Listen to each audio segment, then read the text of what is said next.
Welcome to Island Watch, where each episode we explore an island by watching a TV show or a movie. Just sit right back and you'll hear a tale. Hi, I'm Dave Zarg.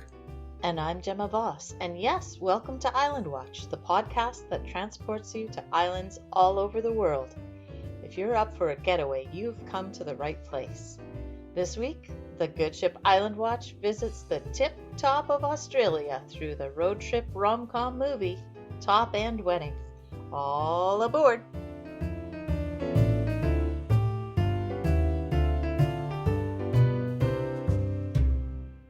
So here we are, sailing along through the Timor Sea, about 80 kilometers north of Darwin, the capital of Northern Territory, Australia.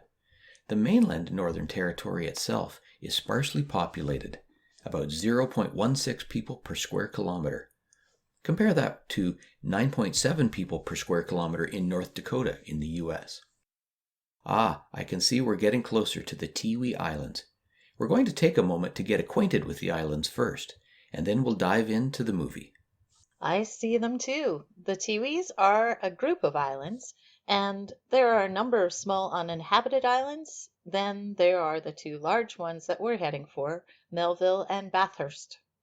The two big islands were originally known as Ratuwati Yinjara, which means two islands. Ratuwati Yinjara is our best attempt at using Tiwi, which is not just the name of the islands, but it's also the name of the people of the islands and the name of their language. Well, you know Tasmania, the Australian island state, just south of Melbourne?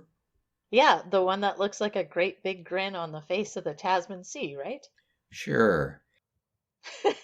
It does to me. Sure. Tasmania is Australia's largest island, and Melville Island, one of the big Tiwi Islands, is number 2. Well, how about the other island, Bathurst? It's the 5th largest. So these are pretty big pieces of land, 8,344 square kilometers in total, which is more than 1.5 times the size of Trinidad and Tobago, which we visited a couple of episodes ago. Now also, most of the land on Melville and Bathurst is just 50 meters or less above sea level. It's mostly gently rolling land. That sounds pretty nice, and I know that you were also pretty entranced with the climate there. Yeah, I took a look at some of the climate data for the islands. Their average daily highs range from 31.1 Celsius in July to 33.5 in March. And their average nighttime lows, 24 degrees in November and a comparatively chilly 18.4 in July. Okay, you really did the deep dive into the temperatures. I can't deny that a nice warm day would feel pretty good right about now. But as we are recording this episode, Tiwi is in the season of monsoon rains, and that goes from November to April. Well, the rains are one reason that the wildlife on the Tiwi Islands is very diverse, with many species being unique in the world.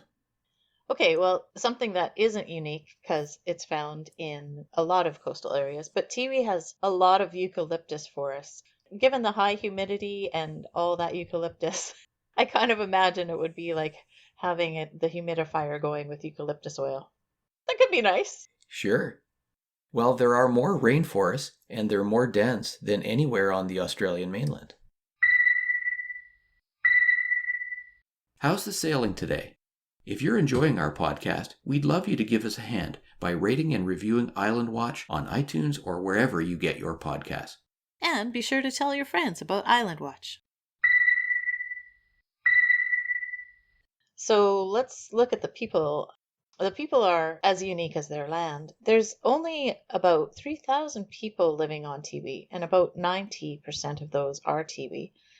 I read on their Land Council page that the Tiwi do not consider themselves to be Aboriginal. Instead, they see themselves as uniquely Tiwi. And the word itself translates to we, the people. The Tiwi have lived separate from mainlanders for thousands of years, but they had on and off contact with people from Southeast Asia and Europe since the 17th century. So beside their distinct place and their language, Tiwi art is also very distinctive, and you'll get a taste of it in the movie. But to see more, we've put some links on our website, so check those out. You'll learn more about Tiwi culture and what makes the island so special.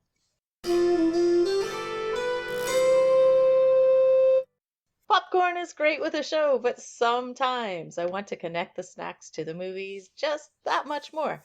So I've searched high and low to find the perfect munchies meant exactly for the show we are watching right now, Top End Wedding. We've gathered together recipes and other information for the foods featured in the show, and now we are sharing our picnic picks with you so you can get your tucker on with Top End Wedding. Just head to our website, islandwatchpodcast.com, for our picnic picks. The good ship Island Watch is now pulling ashore on the Tiwi Islands via the movie Top End Wedding. Let's get the lay of the land. What is Top End Wedding about? At the heart of the story, there's a young couple named Lauren and Ned, and they are obviously deeply in love. The film is actually starting right when they get engaged. They are working big city lawyer jobs, and the time seems right, at least at first. So tell me your news. I made associate. That's great. Oh, hold on a second. Does that mean you're stuck with Cruella de Vil? Would that be so bad? Yes. Why? Because she's a powerful woman? Are you kidding me? I love powerful women. I just don't think they all need a secret lair and a hairless cat. She doesn't have a secret lair. She has a hairless cat, Lauren. I've seen it. It's disgusting. Oh, okay. No. Let me raise a glass. You deserve this. Thank you. Now, there is one little proposal disclaimer. If we're going to get married, let's just do it straight away, yeah? None of this year-long engagement crap. Engagement crap? How romantic. No, all I'm saying is the sooner the better. The next few months are good. I've got a work window. But, just like any time you need time off for a big meaningful event in the middle of your busy life, there are complications. Specifically, as things are turning out for Lauren and Ned, they have just 10 days to get married. And the time starts now. The clock is ticking. Can they pull everything off in this short amount of time? Oh, there are going to be challenges. First, there's the issue of Lauren's mum, Daffy. Okay, just a little sidebar here. I'm kind of getting hung up on mum names in the movies that we're watching. I mean, last episode we had New Waterford Girl, an Island Watch episode set in Cape Breton, Nova Scotia. The mum was named Cookie, and this time we have Daffy. I think we are on a streak. And now Mom has gone missing. So Ned and a very sleepy and hungover Lauren head out in her dad's SUV into the territory countryside to try to pick up Daffy's trail. Yeah, we have a clip of the two of them wheeling down the road, and Lauren is just waking up to what's going on. What's going on? You said we couldn't get married without your mum at the wedding. So we're going to go and find her. You're serious?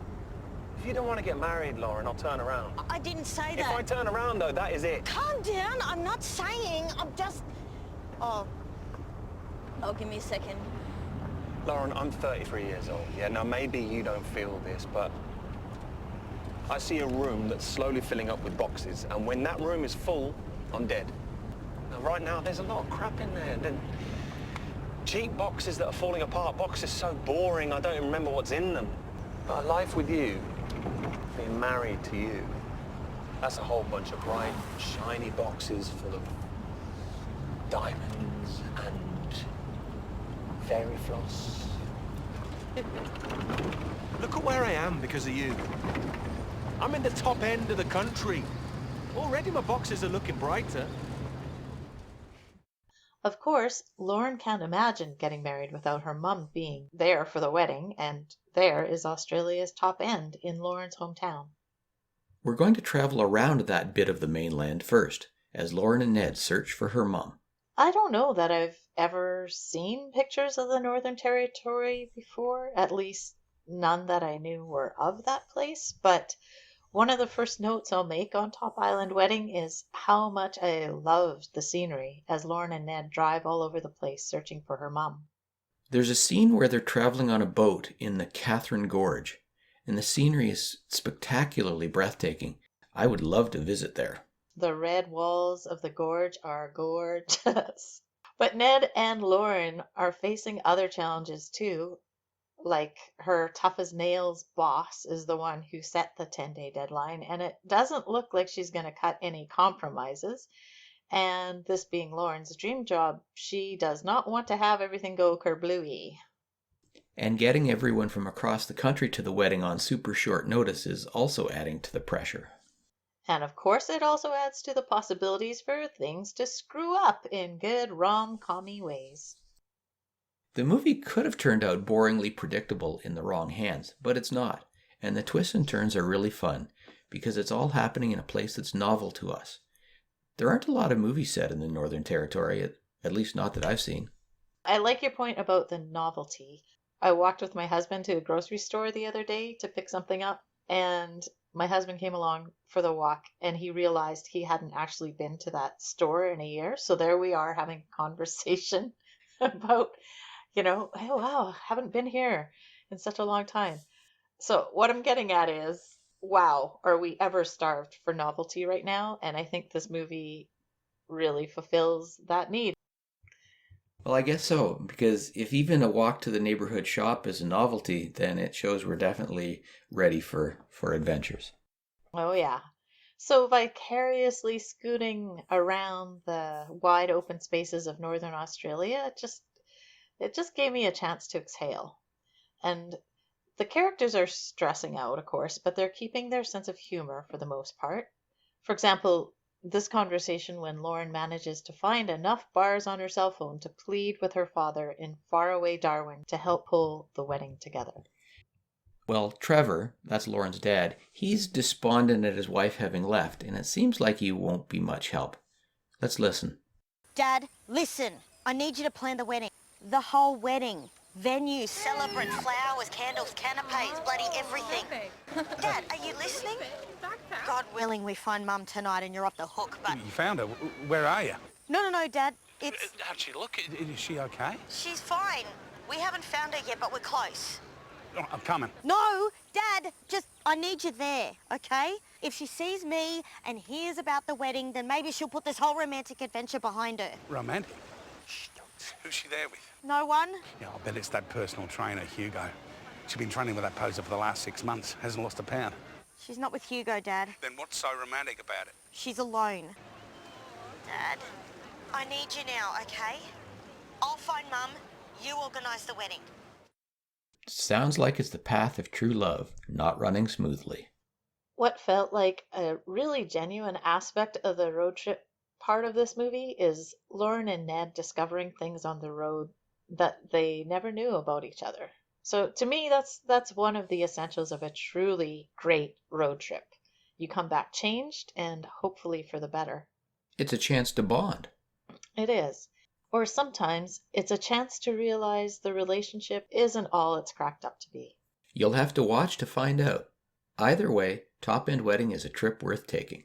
For sure. The scenery is such a fun break from our day-to-day life here, and it's heartening to see the real work Lauren and Ted are putting into their relationship, even when things are not going their way.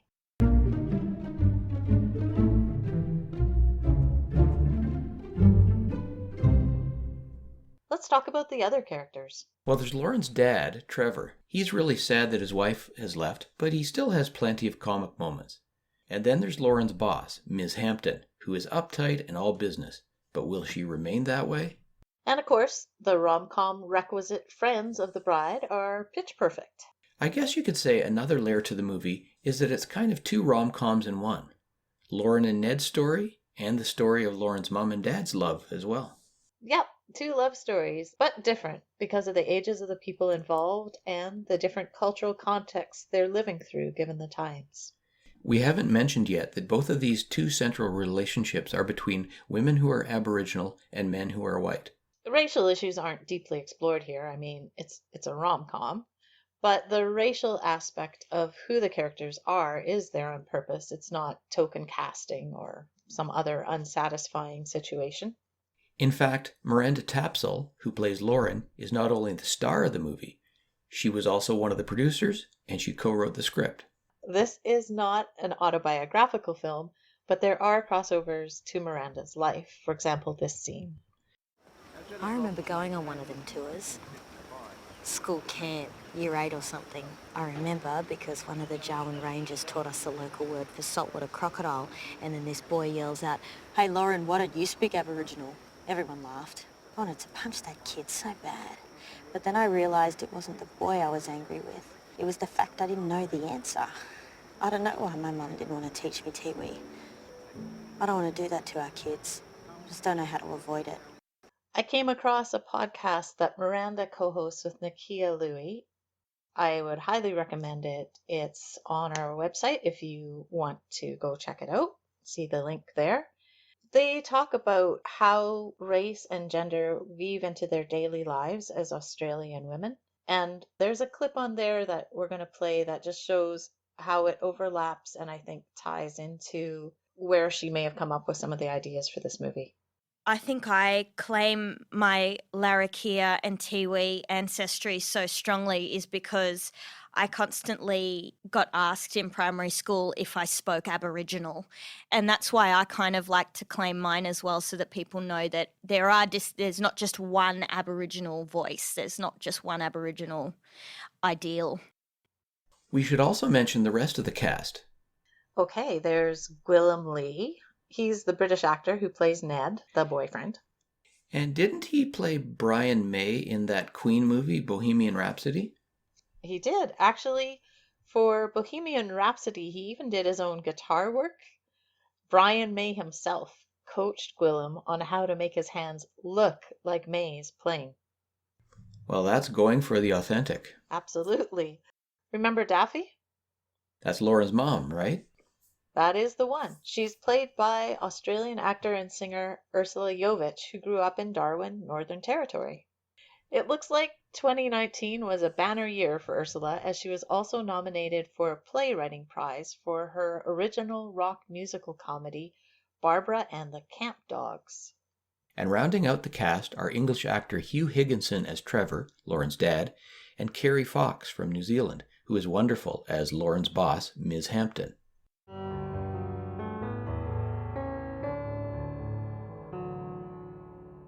I was watching the end credits, and I noticed that one of the positions listed was croc spotter. Wait. Croc spotter like the shoes or the animal? The animal. And they had 3 people on the job. No! Crocodiles are a real presence in the northern part of Australia. Okay, that makes more sense of one of the scenes that I couldn't quite catch. There's a scene where Ned is sort of paddling around in a river. And on the riverbank, Lauren is trying to get some information out of her auntie, trying to help her figure out where her mum has gone. Anyway, Ned is stumbling around, and he literally stumbles onto a sign stuck in the water. He pulls it out, and once he sees what's on the sign, he skedaddles. See you in a while, crocodile. I love that scene, not just because of his reaction to, I guess, what was a crocodile warning sign, but the dialogue between Lauren and her aunt here is just so good. Let's listen. So tell me then, where is she? Don't humbug me with questions when you already know the answer. If I knew the answer, I wouldn't be on a wild goose chase. Now sit down and have a cuppa. No tea, I just Did you say milk or sugar? Neither. Please, just tell me straight. When you dropped her at the bus, did she say where she was going? Of course. Okay, well, why don't you just tell me where she went? I can, Thank you. but I won't. Jesus. He can't help. Nah.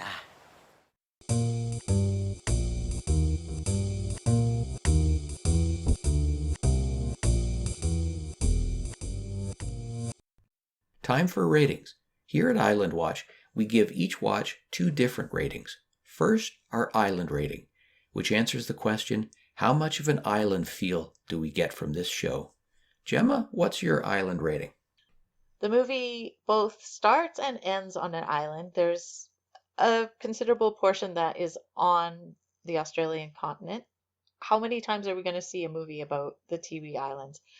I love that there are at least glimpses of Tiwi culture that I trust are authentic, and there's a warmth at the heart of this film that it gives you a sense of a place with real roots. So I say it's toes in the sand, 4 out of 5. What about you, Dave? As you said, most of the narrative takes place on the mainland, where we see fantastic views of the Australian countryside and its stark beauty. The portrayals of Tiwi culture are engaging, but it seems to me the islands are the bookends for the movie, like the termini of the journey. And the movie is mostly about the journey. My island rating is 3 out of 5. strolling on the beachside boardwalk. We also give a star rating, which is simply, would you recommend this movie to a friend? Dave, what's your score? This is a well-made rom-com. The characters are enjoyable. I think there's the right balance of comedy and drama. And the setting, well, it's amazing. All of those factors mean that Top End Wedding is much more entertaining than many of the bigger budget Hollywood romantic comedies that I've seen. So I'm giving it 4 out of 5 stars. And you, Gemma, what's your star rating? Even though it's not a Hollywood romantic comedy, I thought the production values are no different. Like, it's a really easy watch. It was a fun movie that rolled as smoothly as a Toyota minivan down a stretch of Northern Territory tarmac. I really enjoyed this movie, and I have to confess to tearing up here and there, not just from laughing. So I'm going to give it 4.5 out of 5.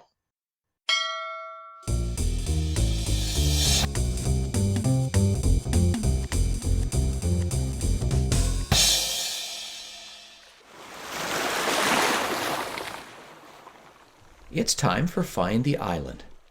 With so many islands in the world, it's challenging to choose which to visit. With this Find the Island segment, we're learning more about islands and even discovering places that are new to us. Maybe it will help you choose which to visit, either in person or on a future episode of Island Watch. Here's how to play. One of us gives a series of clues, and the other tries to work out which island it is. Best of all, you can play along at home. Today it's Gemma's turn to highlight an island. All right. This island is famous for its dramatic views. Most of the landforms you see there are because the island literally has an explosive past. A volcanic eruption about 3,600 years ago was one of the largest on Earth, and the volcano is still active. Okay, well, there are a number of active volcanoes on islands throughout the world. A comforting thought. Okay, you've heard of the lost city of Atlantis, right? Yes? Rumor has it that this island may contain remnants of that lost civilization. Okay, sounds interesting. I think that kind of narrows it down a little bit to certain parts of the world. In more recent history, this island experienced what was the largest 20th century earthquake within this continent. On July 9th, 1956, it struck, and 13 minutes later, another earthquake, almost as large. And then it was followed by a tsunami. It really must have felt like the world was ending. There were deaths, of course. 53 people died. More than 100 were injured. 80% of the housing was affected. 35% of the houses just collapsed outright, and the rest suffered major damage. Almost all of the public buildings were completely destroyed. This sounds familiar to me. I think it's one of the Greek islands, maybe? Is it Santorini? It is Santorini.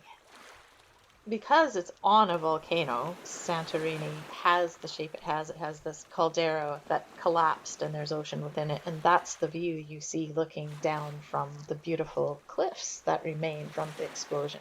So, wouldn't have wanted to be there at the time, but...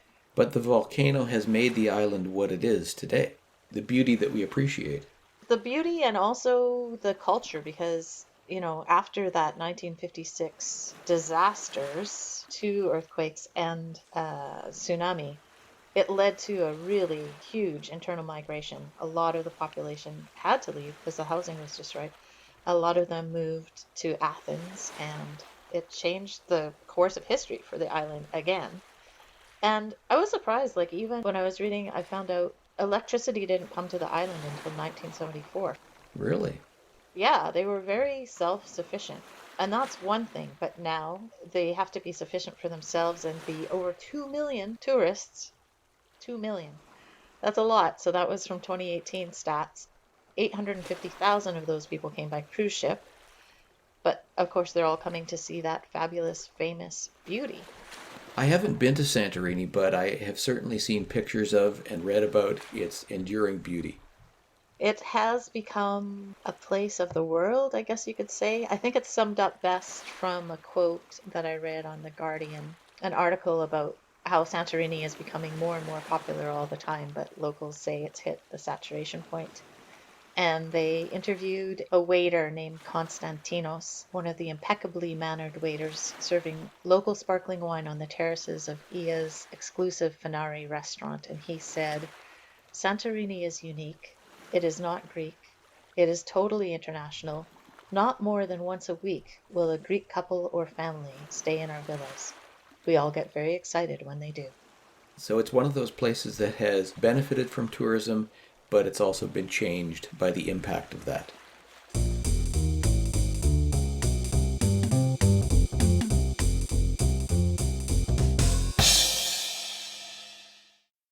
Well, Tiwi Islands and Santorini, what a trip! We're headed back on board now and setting sail for another port. We've even got a few clues to our next destination.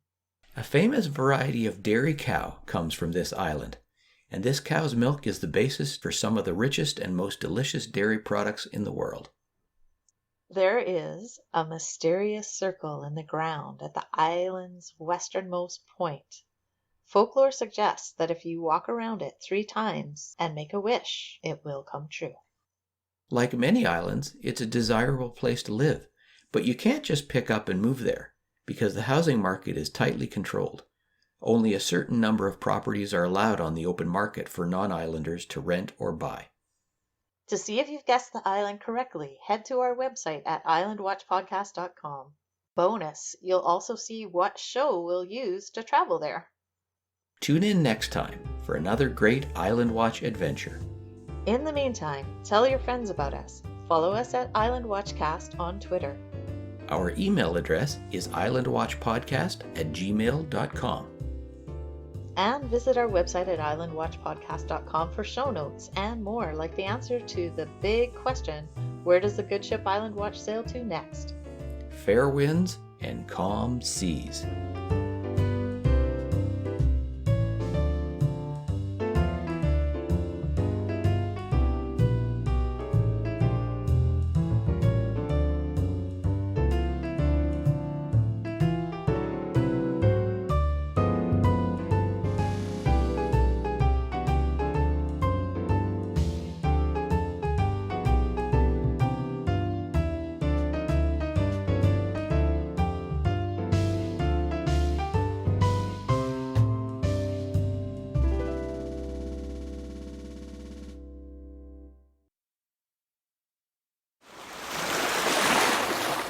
This has been a production of Phosphine League. Phosphine League. Phosphine League. Phosphine League.